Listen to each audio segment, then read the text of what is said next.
திருக்குறளில் வர்ற அணிகளில் ஊமை அணியை பார்த்தோன்னே எப்படி கண்டுபிடிக்க போகிறோம் அப்படிங்கிறது தான் இந்த வீடியோவில் நம்ம பார்க்க போகிறோம்.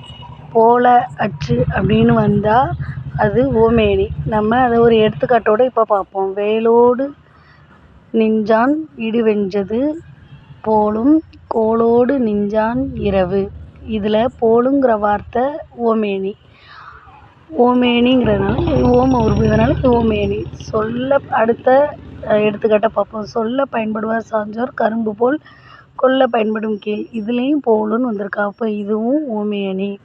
அப்போது ஊமை அணி அப்படின்னா போலும் அற்று அப்படிங்கிற வார்த்தை வந்திருந்தால் அது ஊமை அணி. அடுத்த எடுத்துக்காட்டாக பார்ப்போம். நச்சுப்படாதவன் செலவும் நடு ஊருள் நச்சு மரம் பழுத்தற்று. அற்றுன்னு வந்திருக்கு. அற்றுன்னு வந்தாலே அது ஊமை அணின்னு நம்ம ஏற்கனவே பார்த்தோம். அப்போ இதுவும் ஊமை அணி.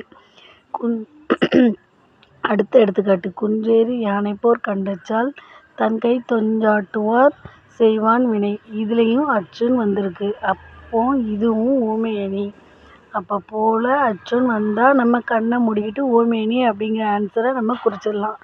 டிஎன்பிஎஸ்சி படிக்கிறவங்களுக்கு இது இந்த ஷார்ட்கட் ரொம்ப ஈஸியாக இருக்கும் அப்படிங்கிறதுக்காக இதை நிறைய பேருக்கு தெரியாது. அதுக்காக